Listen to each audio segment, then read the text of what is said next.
خوش آمدید۔ آج کے اس گہرے مطالعے میں ایک انتہائی طاقتور اور فکر انگیز ماخوذ پر بات ہونے والی ہے۔ بالکل، ایک ایسا موضوع جس نے واقعی دنیا بھر میں تہلکہ مچا دیا ہے۔ ہاں، آج ہم مشہور ماہر نفسیات جارڈن پیٹرسن کی کتاب 12 رولز فار لائف یعنی زندگی کے 12 اصول پر بات کریں گے۔ اور اس بیٹھک کا بنیادی مقصد اس کتاب کے ابتدائی حصوں اور اس کے پہلے اصول کا تفصیلی جائزہ لینا ہے۔ بالکل، لیکن اس سے پہلے کہ ہم علم کے اس سمندر میں غوطہ لگائیں، ہمارے پاس آج کے ذرائع میں ایک نہایت شاندار پیغام بھی شامل ہے۔ ہاں، وہ سلیم اوان صاحب کا پیغام۔ جی، ان کا اعتراف کرنا بہت ضروری ہے۔ سلیم اوان صاحب نے ایک بہت ہی زبردست مشن کا بیڑا اٹھایا ہے۔ وہ اردو سمجھنے والوں کے لیے دنیا کی بہترین کتابوں کے خلاصے اور ان کا نچوڑ لا رہے ہیں نا؟ بالکل ایسا ہی ہے۔ انہوں نے علم پھیلانے کے اس عمل کی حوصلہ افزائی کے لیے حمایت کی درخواست کی ہے تاکہ بہترین نظریات سب تک پہنچ سکیں۔ میں سمجھتی ہوں کہ علم کو زبان کی قید سے آزاد کرنا ایک عظیم کام ہے۔ 100%۔ اور اسی جذبے کے تحت ہمارا آج کا یہ مطالعہ بھی ان پیچیدہ نظریات کو خالص اردو میں پیش کر رہا ہے۔ سننے والوں کے لیے یہ ایک زبردست تجربہ ہونے والا ہے۔ تو پھر آج کی گفتگو کے اصل موضوع کی طرف آتے؟ ہاں، آغاز میں ہی نا ایک بظاہر عجیب و غریب لیکن انتہائی دلچسپ پہلی پر غور کرنا بنتا ہے۔ وہ کون سے؟ ذرا تصور کریں، سمندر کی گہری تہہ میں چھپنے کی جگہوں کے لیے خونی جنگ لڑنے والے لابسٹرز۔ اچھا۔ غصے اور جلال سے بھرا ہوا ایک انتہائی چھوٹا سا پرندہ جسے رین کہتے ہیں، اور سوویت یونین کے دور کی خون آشام کمیونسٹ پروپیگنڈا پینٹنگز۔ یہ تو بالکل ہی بے جوڑ چیزیں لگ رہی ہیں۔ ہے نا؟ ان تمام چیزوں میں آخر کیا تعلق ہو سکتا ہے؟ یہ سب مل کر ہمیں زندگی کے حقائق سے نمٹنے کا کیا طریقہ سکھاتی ہیں؟ یہ سوال واقعی ان بے جوڑ چیزوں کو ایک لڑی میں پروتا ہے، کیونکہ جب ہم گہرائی میں جاتے ہیں تو معلوم ہوتا ہے کہ یہ انسانی فطرت اور بقا کی جدوجہد کے ایک ہی بنیادی اصول کی طرف اشارہ کر رہی ہیں۔ چلیں اس بات کو ذرا کھول کر بیان کرتے ہیں۔ اس گہرے مطالعے کا آغاز کتاب کے اس دیباچے سے ہوتا ہے جو ڈاکٹر نارمن ڈوئج نے لکھا ہے۔ جی، وہ ایک بنیادی سوال اٹھاتے ہیں کہ کیا انسان کو واقعی مزید اصولوں کی ضرورت ہے؟ بالکل، کیونکہ انسانی فطرت تو ہمیشہ سے اصولوں سے بیزار رہی ہے۔ وہ دیواچے میں حضرت موسیٰ اور سنہرے بچڑے کی کہانی کا حوالہ دیتے ہیں۔ وہ کہانی جس میں بنی اسرائیل کو آزادی ملی تھی؟ ہاں، مطلب جب حضرت موسیٰ طویل عرصے کے لیے پہاڑ پر گئے اور پیچھے سے ان لوگوں کو جو 400 سال تک فرعون کے سخت اصولوں کے قیدی رہے تھے، انہیں مادر پدر آزاد چھوڑ دیا گیا۔ تو نتیجہ کیا نکلا؟ انہوں نے آزادی کا کوئی مثبت استعمال نہیں کیا۔ بالکل نہیں، انہوں نے ایک سنہرے بچڑے کا بت بنایا اور اپنی تمام اخلاقی حدود پار کر گئے۔ جس سے یہ ثابت ہوتا ہے کہ انسان اصولوں سے بھاگتا ضرور ہے، لیکن بے لگام چھوڑ دیا جائے تو وہ اپنی ادنا ترین خواہشات کا غلام بن جاتا ہے۔ بالکل صحیح۔ یہاں جو بات سب سے زیادہ حیران کن ہے وہ یہ ہے کہ ڈاکٹر ڈوئج نے جارڈن پیٹرسن کی جو شخصیت بیان کی ہے وہ کوئی روایتی کتابی پروفیسر والی نہیں ہے۔ ہاں، وہ ایک انتہائی عملی انسان ہے۔ ڈویج کی ان سے 2004 میں پہلی ملاقات ہوئی تھی۔ پیٹرسن کا تعلق کینیڈا کے ایک دہائی پس منظر سے ہے نا؟ جی، وہ کاؤ بوائے جوتے پہنتے ہیں، لکڑی کا کام جانتے ہیں، اپنا فرنیچر خود بناتے ہیں۔ وہ محض ہوائی باتیں کرنے والے دانشور نہیں ہیں۔ مطلب ان کا ہر نظریہ انسانی فلاح سے جڑا ہے۔ بالکل، انہوں نے طلباء کو تعلیمی ادارے چھوڑنے سے بچانے کے لیے باقاعدہ پروگرام بنائے جس میں وہ لکھ کر اپنی نفسیاتی الجھنیں سلجھاتے ہیں۔ ان کی اس عملی شخصیت کی بات ہو رہی ہے تو پیٹرسن کے گھر کی وہ عجیب و غریب سجاوٹ کا ذکر کرنا تو بہت ضروری ہے۔ اوہو ہاں، وہ سوویت پینٹنگز والا قصہ؟ یہ سن کر تو باقاعدہ جھرجھری آ جاتی ہے۔ ذرائع بتاتے ہیں کہ ان کے گھر کی ہر دیوار، چھت اور یہاں تک کہ باتھ روم میں بھی سوویت دور کی سوشلسٹ پینٹنگز لگی ہوئی ہیں۔ لینن اور ابتدائی کمیونسٹوں کی پینٹنگز۔ ہاں، ذرا سوچیں، کوئی صبح کی چائے پی رہا ہو اور سامنے ایک عامر کی تصویر لگی ہو جس کے دور میں لاکھوں لوگ مارے گئے۔ یہ واقعی پریشان کن لگ سکتا ہے کسی بھی عام انسان کے لیے۔ تو ایسا کیوں ہے؟ ماہرین کے ذرائع اس کی بہت گہری وجہ بتاتے ہیں۔ یہ کوئی سیاسی نظریے کی حمایت نہیں ہے، شکر ہے، بلکہ یہ ایک کڑی یاد دہانی ہے۔ پیٹرسن نے اس لیے جمع کی تاکہ وہ خود کو یاد دلاتے رہیں کہ انسان میں کتنی ہولناک صلاحیت ہے۔ وہ صلاحیت جس کے تحت اس نے یوٹوپیا یعنی ایک مثالی دنیا بنانے کے نام پر 10 کروڑ انسانوں کو موت کے گھاٹ اتار دیا۔ بالکل، جب انسان ایک نظریے کا اندھا مقلد بنتا ہے تو اچھائی کے نام پر بدترین برائی کر گزرتا ہے۔ یہ دیواریں ان کے لیے انسانی ذہن کی تاریکیوں کا ایک الارم ہے۔ اور یہاں کتاب میں موجود ایک اہم سیاسی وضاحت کا ذکر بھی لازمی ہے۔ جی، کیونکہ آج کل سیاسی تفریق بہت زیادہ ہے۔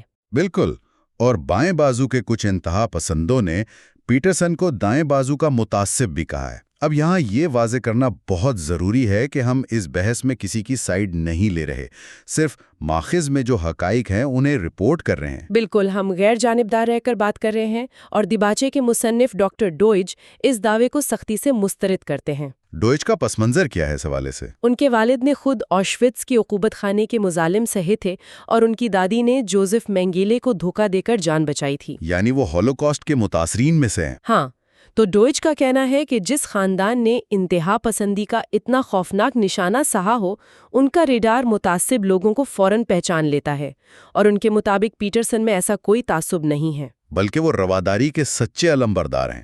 یہ کافی مضبوط دفاع ہے۔ بالکل ہے، اور اگر ہم اس بات کو وسیع تر تناظر میں دیکھیں تو ایک بہت بڑا سماجی المیہ سامنے آتا ہے آج کل کی نسل کا۔ آپ ملینیلز کی بات کر رہی ہیں نا؟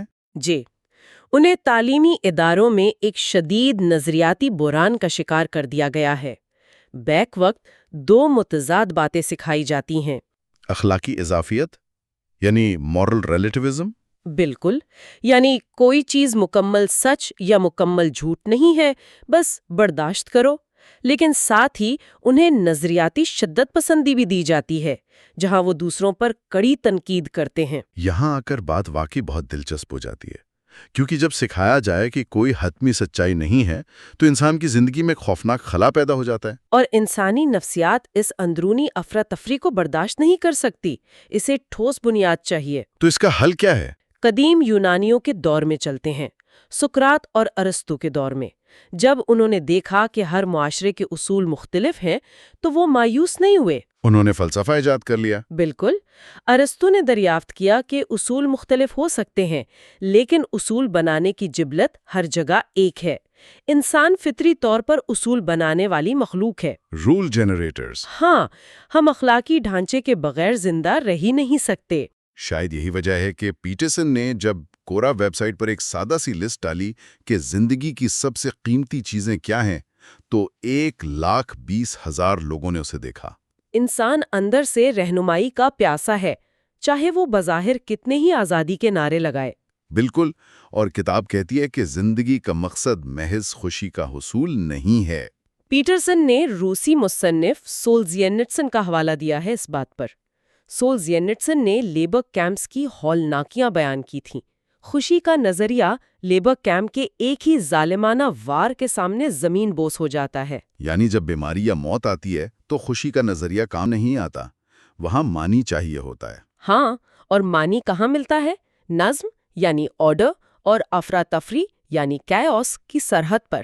نظم مانوس اور مردانہ علامت ہے، جبکہ افراتفری غیر متوقع اور زنانہ علامت ہے۔ بالکل، اسے تاؤازم کے ین اور یانگ نشان سے سمجھایا گیا ہے، جہاں مکمل سکون میں بھی خطرہ ہے اور افراتفری میں بھی نیا راستہ چھپا ہے۔ اس معنی کی تلاش کو سمجھانے کے لیے پیٹرسن کے ایک ڈراؤنے خواب کا تذکرہ ہے کتاب میں۔ وہ کیتھیڈرل والا خواب۔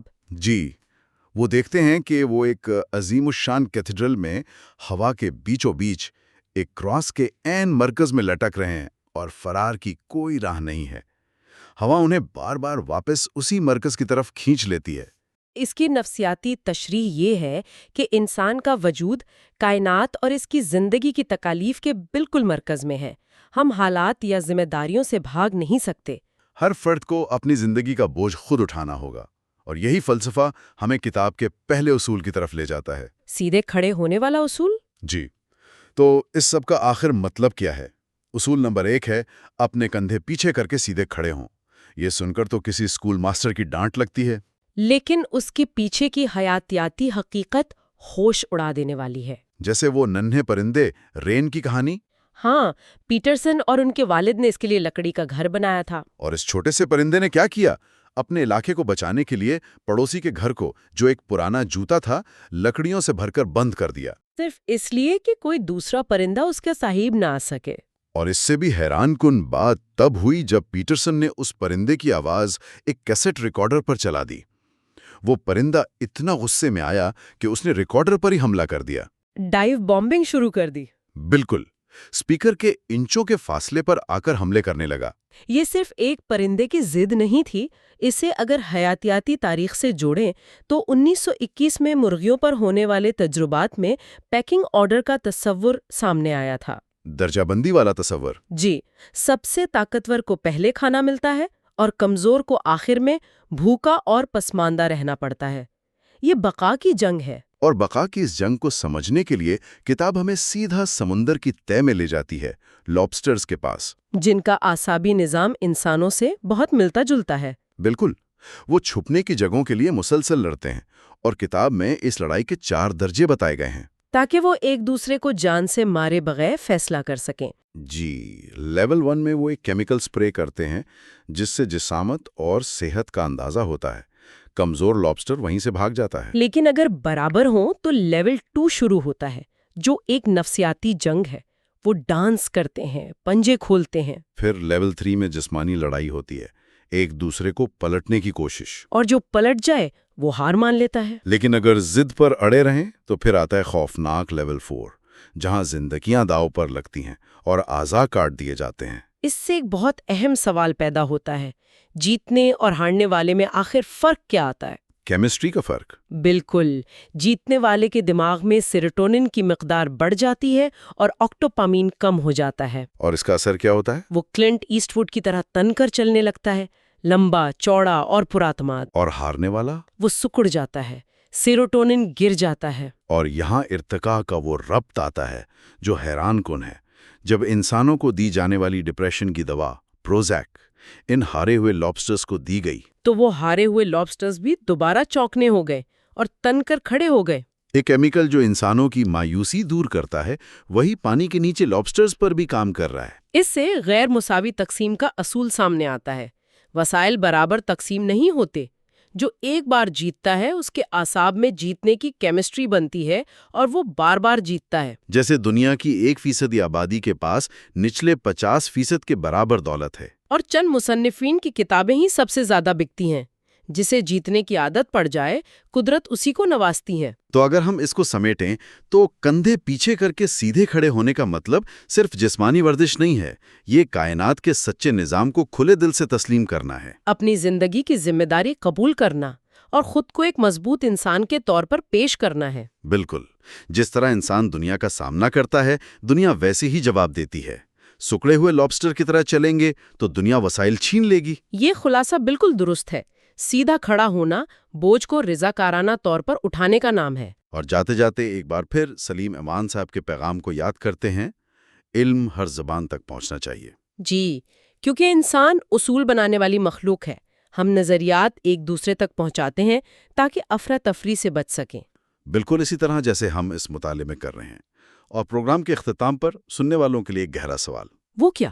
اگر ہماری جسمانی ساخت اور چال ڈھال کا ہماری سماجی حیثیت سے اتنا گہرا تعلق ہے، اور اگر محض ایک کیمیکل یعنی سیروٹونن ہماری ہار اور جیت کے احساس کو بدل سکتا ہے، جی، تو سوچنے کی بات یہ ہے کہ انسان جسے اپنی آزاد اور خود مختار شخصیت سمجھتا ہے، کیا وہ واقعی اس کے اپنے اختیار میں ہے، یا یہ محض ہماری کامیابیوں اور ناکامیوں کے نتیجے میں پیدا ہونے والا ایک کیمیائی دھوکہ ہے؟ یہ واقعی بہت گہری سوچ ہے۔ ہم سننے والوں کو اسی سوچ کے ساتھ چھوڑے جاتے ہیں۔ ساتھ رہنے کا بہت شکریہ۔